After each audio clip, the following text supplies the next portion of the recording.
तारीख 6 दिसंबर साल 1992। ये वो दिन था जिस दिन न सिर्फ बाबरी मस्जिद ढहा दी गई बल्कि भारतीय संविधान के मूल्य भी ढहाए गए। सुप्रीम कोर्ट के आदेश को भी ढहा दिया गया।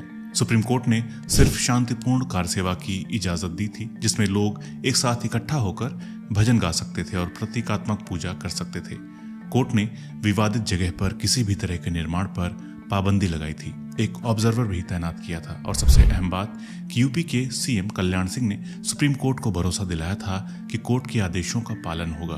मगर हर तरह के आदेशों की धज्जियां उड़ी और इस सवाल का जवाब आज तक नहीं मिला कि आखिर मस्जिद को गिराने वाले कौन थे, उन्हें सजा क्यों नहीं दी गई, जबकि ये बात साबित हो चुकी थी। दुनिया के हर शख्स ने देखा था कि कैसे बाबरी मस्जिद ढहाई गई। अयोध्या में राम मंदिर बनकर तैयार है। 22 जनवरी को होने वाली प्राण प्रतिष्ठा की तैयारियां हो चुकी हैं। भक्ति और आस्था का समंदर हिलोरे मार रहा है और बीजेपी इन धार्मिक भावनाओं की लहरों पर सवार होकर 2024 का लोकसभा चुनाव जीतने की भी पूरी तैयारी कर चुकी है। लिहाजा अयोध्या भगवान राम की प्राण प्रतिष्ठा से कहीं ज्यादा सियासी मंच बनता जा रहा है। राम मंदिर के बनने तक का सफर आसान नहीं रहा है। इसके पीछे का इतिहास खून से सना है, विध्वंसकारी है, सियासी बवंडर है। आइए आपको लिए चलते हैं राम मंदिर के बनने के सफर पर। शुरू से एक बार फिर जानते हैं पूरी कहानी, कब क्या हुआ।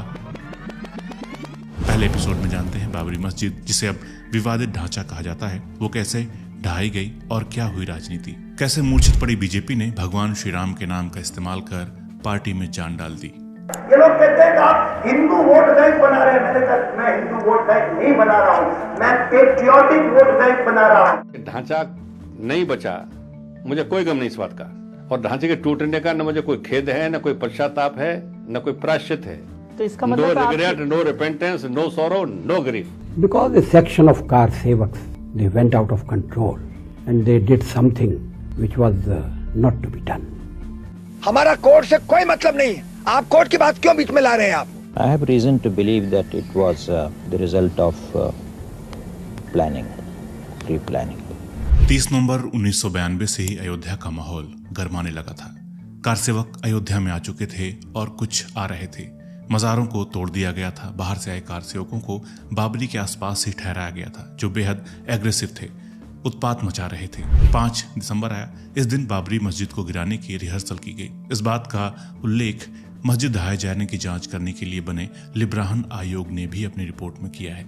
5 दिसंबर तक किसी को इस बात का एहसास तक नहीं होने दिया गया कि 6 दिसंबर को कोई बड़ा विध्वंस होने वाला है। बाबरी को इस तरह सुरक्षा के घेरे में रखा गया था, लगता ही नहीं था कि कोई कार सेवक वहां तक पहुंच भी पाएगा। 6 दिसंबर का सूरज आसमान में डूब जाने के लिए नमूदार हो चुका था। पत्रकारों को एहसास हो चला था कि कुछ तो बड़ा होने वाला है, मगर यूपी के सीएम से लेकर देश के पीएम तक सब अनजान बने थे। आयोजन की जगह पर वीएचपी और बीजेपी नेताओं का आना भी शुरू हो गया था। सुबह सुबह लालकृष्ण आडवाणी कुछ लोगों के साथ विनय कटियार के घर पहुंचे। इसके बाद बाबरी के उस जगह पर पहुंचे जो विवादित बन चुका था। आडवाणी के साथ थे मुरली मनोहर जोशी और विनय कटियार। यहाँ प्रतीकात्मक कार सेवा होनी थी। यहाँ तैयारियों का जायजा लेकर ये तीनों नेता राम कथा कुंज की ओर चल दिए। ये उस जगह से 200 मीटर की दूरी पर था। यहाँ नेताओं के लिए मंच तैयार किया गया था। ये मंच ठीक विवादित ढांचे के सामने था। इन तीनों के बीच भाजपा की उभरती फायर ब्रांड नेता उमा भारती भी पहुंच गईं। घड़ी की सुइयां 11:45 पर थीं। फैजाबाद के डीएम और एसपी ने बाबरी मस्जिद का मुआयना किया। भीड़ बढ़ती जा रही थी और फिर कुछ देर बाद भीड़ जय श्री राम के नारे लगाते हुए टूट पड़ी। उस वक्त पत्रकारों की जान खतरे में आ गई। किसी को पीटा गया, किसी को बंदी बना लिया गया, तो किसी के कैमरे तोड़ दिए गए। इसके बाद क्या हुआ, आगे की कहानी चश्मदीद पत्रकारों से ही जानते हैं। उस वक्त न्यूज एजेंसी रॉयटर्स के लिए रिपोर्टिंग कर रहे थे शरद प्रधान। ये बाबरी विध्वंस के गवाह भी बने, बेहद अहम गवाह, इतने अहम कि उन्होंने वीएचपी मीडिया सेंटर में किसी को फोन पर बात करते हुए सुना था कि कैसे बाबरी मस्जिद को गिराने की साजिश रची गई है। तब सीबीआई ने उस कॉल को ट्रेस किया था और फोन करने वाले पकड़े गए थे। शरद प्रधान की ही गवाही थी जो सीबीआई इस नतीजे पर पहुंची थी कि बाबरी मस्जिद को अचानक नहीं बल्कि एक सोची समझी साजिश के तहत ढहाया गया था। शरद प्रधान कहते हैं, कितना भी वक्त गुजर जाए ऐसा लगता है जैसे वो सब कुछ अभी कल ही हुआ था। वीएचपी ने घोषणा की थी, वे सुबह सुबह सरयू के तट से 2 मुट्ठी बालू लेकर बाबरी मस्जिद के सामने बने एक चबूतरे पर डालेंगे वहीं साधु संत वसूलियों यानी कि एक धारदार हथियार से उस चबूतरे पर टुक टुक कर कार सेवा करेंगे। शरद प्रधान कहते हैं, मैंने उस पूरे घटनाक्रम को बहुत करीब से देखा है। मैंने देखा कि किस तरह मस्जिद के विशालकाय गुंबदों को गिराया गया। वीएचपी की घोषणा के बाद शरद प्रधान वीएचपी के मीडिया सेंटर पहुंचे, क्योंकि यहीं ज्यादातर पत्रकार एसटीडी कॉल करने के लिए फोन का इस्तेमाल करते थे। अपनी गवाही में शरद प्रधान ने कहा, जब मैं मीडिया सेंटर पहुंचा तो तकरीबन 12-13 सीढ़ियां चढ़नी पड़ती थीं। अभी मैं आखिरी सीढ़ी पर पैर रखने ही वाला था, तभी मैंने ऐसी बात सुनी कि मैं वहीं थम गया।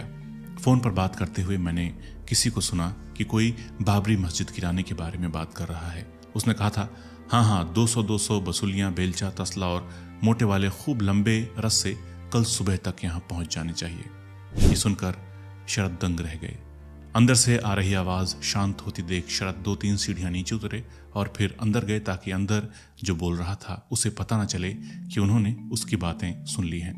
बीबीसी की एक रिपोर्ट के मुताबिक शरद कहते हैं, मैंने ऊपर जाकर देखा, वहां कोई और नहीं था। बात फोन पर हो रही थी, लिहाजा मैंने भी अंदर पहुंचकर न्यूज एजेंसी रॉयटर्स को दिल्ली दफ्तर में कॉल लगाया। 6 दिसंबर को समझ आया कि फोन पर हो रही बातचीत का मतलब क्या था। हजारों कारसेवकों ने बाबरी मस्जिद पर हमला बोल दिया। जमीन से ऊपर मस्जिद की दीवारें बहुत मोटी थीं, तकरीबन 2.5 फीट की। कारसेवकों ने मोटी दीवारों में दोनों तरफ से झीरी काटना शुरू कर दिया। ऐसा लग रहा था कि सब अपने काम में एक्सपर्ट हैं। झीरी काटने के बाद दीवार उस जगह से पतली हो गई। तभी उन्हीं में से कुछ चौड़े चौड़े छेद करने में जुट गए। छेद हो गए और रस्से छेदों में डालकर खींचे जाने लगे। मस्जिद का ढांचा एक तरफ को खिसक गया। रस्सों के दोनों छोर नीचे लटका दिए गए थे। जहां खड़े हजारों कारसेवकों को कहा गया कि वो उस रस्से को जोर से खींचें, और फिर नारा गूंजने लगा, एक धक्का और दो, बाबरी को तोड़ दो। इस तरह पहला गुंबद गिरा दिया गया। पुलिस खड़ी देखती रह गई। कहीं कोई जोर जबरदस्ती देखने को नहीं मिली। कारसेवक काम करने में लगे थे। पूर्व बीबीसी संवाददाता रामदत्त त्रिपाठी के मुताबिक उस दिन वो मानस भवन धर्मशाला की छत पर थे। वहां से मस्जिद बिल्कुल सामने थी। तब उत्तर प्रदेश की बीजेपी सरकार ने सुप्रीम कोर्ट को गारंटी दी कि मस्जिद को कोई हानि नहीं पहुंचेगी, और जज तेज शंकर भी 5 दिसंबर की शाम तक सारी व्यवस्था से संतुष्ट थे। कल्याण सरकार ने ऐलान कर रखा था कि यूपी पुलिस खुद तो गोली नहीं ही चलाएगी, सीआरपीएफ और सेना का भी इस्तेमाल नहीं करेगी। मैंने अधिकारियों से साफ कह दिया था कि जो करना हो सो उपाय योजना कीजिए ढांचे की सुरक्षा के लिए, क्योंकि हमने वादा किया है। लेकिन एक मैंने कह दिया था, मैंने कहा लाखों कार से वो मौजूद हैं, उन पर गोली नहीं चलेगी, ये मेरा आदेश था। और इसमें अधिकारियों का कोई कसूर नहीं है। अधिकारियों ने तो मेरे आदेश का पालन किया कि गोली नहीं चलेगी। क्यों? कि गोली अगर मैं चलवा देता तो हजारों लोग मारे जाते, स्टैम्पीड में मारे जाते, गोली से मारे जाते। इससे कारसेवकों का मनोबल 7वें आसमान पर था। उनके जुबान पर नारा था, अभी नहीं तो कभी नहीं। करीब 11 बजे भाजपा के बड़े नेता कारसेवा स्थल पर आए, तभी अफरा तफरी अचानक शुरू हो गई। सिर पर पीली पट्टी बांधे संघ स्वयंसेवकों ने लाठियां भांजी। जय श्री राम के नारे गूंजने लगे। मस्जिद पर हमला बोल दिया गया। राम कथा कुंज की छत पर बने मंच से भाजपा और संघ के बड़े नेताओं की अपीलों का कारसेवकों पर कोई असर नहीं हुआ। इस बीच कुछ कारसेवकों ने टेलीफोन तार तोड़ दिए और पत्रकारों को फोटो खींचने से मना करने लगे। पत्रकार डरे हुए थे। मस्जिद ढहाई जा रही थी। पुलिस हथियार डाले खड़ी देखती रह गई और मस्जिद ढहा दी गई, मस्जिद गिरा दी गई, मस्जिद शहीद कर दी गई। बीबीसी के पत्रकार माकटली उस इमारत में थे जहां यह समारोह होने वाला था। वहां पर केसरिया पट्टी बांधे बहुत सारे लोग थे। उन्होंने रिपोर्ट किया था, हमने उन्हें पुलिस बैरियर तोड़ते देखा। पुलिस उनको बिल्कुल भी रोकती हुई नजर नहीं आई। भीड़ बढ़ती जा रही थी। वे प्रेस वालों को भी पीट रहे थे, कैमरे तोड़ दे रहे थे। मैं खबर को लंदन पहुंचाने के लिए फैजाबाद पहुंचा। वहां एक डाकघर में पब्लिक फोन बूथ था। वहां से मैंने लंदन फोन किया और कहा वे मस्जिद को गिरा रहे हैं, पुलिस भाग गई है, हालात पूरी तरह से कंट्रोल से बाहर हो चुके हैं। इसके बाद मैं फिर से अयोध्या जाना चाहता था। कुछ पत्रकारों के साथ वो कार में बैठकर मस्जिद के बिल्कुल पास से गुजर रहे थे। तभी कारसेवकों ने घेर लिया। वे मुझ पर चिल्लाने लगे। फिर उन सब ने मुझे त्रिशूल से मारने की बात की। वो चर्चा करने लगे मुझे पीटा जाए या नहीं। कुछ पीटना चाहते थे मगर कुछ ने कहा नहीं, ये फेमस है, इसे पीटना ठीक नहीं होगा। आखिर में उन्होंने हमें मंदिर के धर्मशाला वाले हिस्से में ले जाकर एक कमरे में बंद कर दिया। बाकी पत्रकारों को जाने के लिए कहा क्योंकि वो मेरी पहले की रिपोर्टिंग से गुस्सा थे। मगर साथी पत्रकार छोड़कर नहीं गए तो उन्हें भी मेरे साथ ही कैदी बना लिया। फिर वहां एसडीएम रैंक का अधिकारी आया और उसने सुना कि हम कैद हैं तो उसने हमें मंदिर के महंत से कहकर निकलवाया। तब हमें सीआरपीएफ की लॉरी में बैठाकर बाहर निकाला गया। बाबरी विध्वंस के दौरान जो हुआ वो जानने के बाद तो उसमें साजिश होने पर कोई शक ही नहीं रह जाता। पत्रकारों ने रिपोर्ट किया है कि वहां मंच से लाउडस्पीकर के जरिए घोषणा की जा रही थी, ये ढांचा अब गिरने वाला है, आप सब जो इस ढांचे के ऊपर चढ़े हुए हैं कृपया अपनी सुरक्षा के लिए नीचे उतर आइए। इधर तो गुंबद गिराए जा रहे थे और एक मंच पर खड़े बीजेपी और वीएचपी नेता उन्हें गिरता देख रहे थे। अब जरा आप मेरे साथ उत्तर प्रदेश के सीएम हाउस में चलिए ताकि पता चले उस वक्त सीएम कल्याण सिंह क्या कर रहे थे। उत्तर प्रदेश के पूर्व मंत्री बालेश्वर त्यागी ने बाबरी के संदर्भ में एक किताब लिखी है, नाम है जो याद रहा। इसमें बालेश्वर त्यागी लिखते हैं, 6 दिसंबर की सुबह में मुख्यमंत्री आवास कालिदास मार्ग पहुंचा। पता नहीं क्यों मुझे लखनऊ की सड़कों पर रौनक नहीं दिख रही थी उस दिन। जैसे ही मुख्यमंत्री आवास पहुंचा, स्वास्थ्य मंत्री सूर्य प्रकाश शाही भी वहां आ गए। आवास के अधिकारी लॉन में खड़े धूप सेंक रहे थे। हम मुख्यमंत्री जी के बारे में पूछते कि तब तक कल्याण सिंह कुर्ते की आस्तीन ठीक करते हुए निकले और कहा, अभी थोड़ी देर में आ रहा हूं, और पोर्च में खड़ी गाड़ी में बैठकर चले गए। हमने अधिकारियों से पूछा कि वो कहाँ गए। पता चला पर्सनल कैपेसिटी में मिला आवास देखने गए हैं। मेरे मुंह से तभी निकला, अब शकुन हो गया है, मुख्यमंत्री अपने लिए वैकल्पिक आवास देखने गए हैं, क्या कालिदास मार्ग वाला आवास छोड़ना पड़ेगा। थोड़ी देर बाद मुख्यमंत्री लौटे। उन्होंने पूछा, क्या खाओगे? ऑमलेट मंगवाते हैं। मैंने कहा कि मैं ऑमलेट नहीं खाता, मेरे लिए काजू मंगवा लो। 2 ऑमलेट, काजू, 3 कॉफी का ऑर्डर देकर बात कर ही रहे थे कि राजेंद्र गुप्ता और लालजी टंडन आ गए। राजेंद्र जी को खबर मिली थी कि कुछ कारसेवक गुंबद पर चढ़ गए हैं। ये सुनकर अयोध्या के कंट्रोल रूम में एसडीएम से संपर्क किया गया। उसने कहा कि अफवाह है, लेकिन बाकी सूत्रों से तोड़फोड़ की खबरें आने लगी। बालेश्वर त्यागी के मुताबिक मंत्री लोग सीएम हाउस पर पहुंचने लगे थे और दूसरी तरफ दिल्ली से आने वाले फोन ने शोर मचाना शुरू कर दिया था। अटल जी के 3 फोन आए, केंद्रीय गृह मंत्री का फोन आया, प्रधानमंत्री नरसिम्हा राव का भी फोन आया। दोपहर 2 बजे के आसपास तत्कालीन डीजीपी एसवीएम त्रिपाठी आए और अयोध्या जाने के लिए हवाई जहाज मांगा। मुख्यमंत्री ने कहा कि आप हवाई जहाज ले जा सकते हैं, लेकिन वहां के हालात को लेकर जैसी खबरें आ रही हैं, मुझे नहीं लगता कि आप प्रभावी कार्रवाई कर पाएंगे। मेरा सुझाव है कि यहीं से आदेश जारी करें। इस बीच गृह सचिव आ गए, शायद मुख्य सचिव भी। अब इस पर विमर्श शुरू हो गया कि क्या कार्रवाई होनी चाहिए। सबकी राय सुनकर कल्याण सिंह ने कहा कि गोली किसी भी कीमत पर नहीं चलेगी। भीड़ को कंट्रोल करने के लिए बाकी जो भी कार्रवाई जरूरी है की जाए। मुख्यमंत्री ने कहा कि मेरे फैसले से आप लोगों को बाद में परेशानी का सामना न करना पड़े, इसलिए आदेश लिखित में ले लीजिए। गृह सचिव फाइल लेकर आए और कल्याण सिंह ने उस पर अपने हाथ से आदेश लिखा। ढांचे का विध्वंस निश्चित जानकर संतोष का भाव बढ़ने लगा। अयोध्या में मौजूद अधिकारियों की मनोदशा भी ऐसी थी कि पता नहीं गिरफ्तार होंगे या बर्खास्त, लेकिन ढांचे के विध्वंस का संतोष है। पहला गुंबद गिरने की खबर आई, दूसरा गुंबद गिरा। इसके बाद विचार होने लगा कि मंत्रिमंडल के त्यागपत्र का कारण क्या लिखा जाए। इस बात को यहीं रोकते हैं। अब जरा एक नजर दिल्ली पर डाल लेते हैं कि केंद्र सरकार क्या कर रही थी। उस वक्त प्रधानमंत्री थे पीवी नरसिंह राव। उन पर आरोप लगा था कि उन्होंने मस्जिद को टूटने से बचाने के लिए कुछ नहीं किया, बल्कि उस समय घंटों पूजा के लिए बैठ रहे। दिवंगत पत्रकार कुलदीप नैयर ने अपनी आत्मकथा किताब बियॉन्ड द लाइन्स में लिखा, समाजवादी नेता मधुलिमय ने मुझे बताया कि इस पूजा के दौरान जब राव के एक सहयोगी ने उनके कान में कहा कि मस्जिद नेस्तनाबूद कर दी गई, तब कुछ ही सेकंड्स में पूजा संपन्न कर राव उठे। वो मस्जिद टूटने के दौरान घंटों पूजा पर बैठे रहे, बल्कि ये हिदायत भी दे दी कि कोई मुझे डिस्टर्ब ना करे। वहीं माखनलाल फोतेदार ने आत्मकथा द चिनार लीव्स में राव के साथ हुई बातचीत का वाकया लिखा। फोतेदार के मुताबिक मैंने राव से अनुरोध किया कि वो फैजाबाद में तैनात चेतक हेलीकॉप्टरों से कारसेवकों को हटाने के लिए आंसू गैस का प्रयोग करें। राव ने कहा, मैं ऐसा कैसे कर सकता हूँ। फिर मैंने विनती की, राव साहब एक गुंबद तो बचा लीजिए ताकि बाद में हम भारत के लोगों को बता सकें कि मस्जिद को बचाने की हमने पूरी कोशिश की थी। तब राव चुप रहने के बाद बोले, मैं आपको फिर फोन करूंगा। लेकिन पीवी नरसिंह राव ने इस घटना पर एक किताब लिखी, अयोध्या 6 दिसंबर 1992। इसमें न सिर्फ उन्होंने अपना पक्ष रखा बल्कि एक और एंगल सामने आया।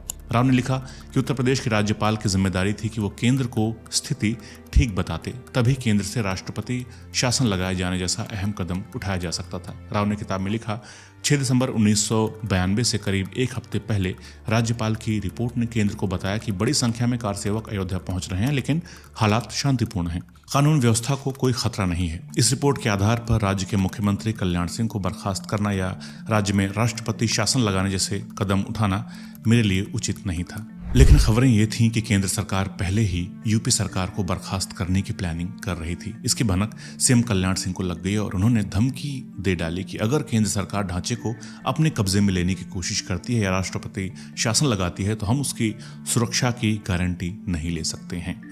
बाबरी मस्जिद ढहा दी गई। केंद्र सरकार की तरफ से उसे बर्खास्त करने का पैगाम आ गया, मगर मंत्रिमंडल के त्यागपत्र को लेकर बालेश्वर त्यागी अपनी किताब में जो याद रहा में लिखते हैं, राज्यपाल के नाम त्यागपत्र लिखे गए, कल्याण सिंह ने हस्ताक्षर किए। इसी बीच तीसरा गुंबद गिरने का भी समाचार आ गया। शाम 5:30 बजे मुख्यमंत्री के नेतृत्व में सभी मंत्री राजभवन पहुंचे। राज्यपाल महोदय को इस्तीफा सौंपा गया। उन्होंने पूछा ये कैसे हो गया। बाहर पत्रकारों ने पूछा कि राज्यपाल से क्या बात हुई। कल्याण सिंह बगैर कोई जवाब दिए गाड़ी में बैठकर मुख्यमंत्री आवास की ओर चल दिए। बाद में अखबारों में छपा कि कल्याण सिंह सरकार को बर्खास्त कर दिया गया है, बाबरी को गिरा दिया गया। कल्याण सिंह की बीजेपी सरकार भी चली गई, मगर बीजेपी ने जो बीज उस वक्त बोया था वो इस तरह से उपजा कि आज उसकी फसल लहला रही है और उसी फसल को अब बीजेपी साल 2024 में काटने की तैयारी कर रही है। विकास के मुद्दे पर मात खाई बीजेपी के लिए अब राम मंदिर ही खाद पानी है और प्राण प्रतिष्ठा की तैयारी चल रही है। कवि सुरेंद्र शर्मा ने क्या शानदार बात कही कि जिसने हमें प्राण डाले उसकी प्राण प्रतिष्ठा हो रही है।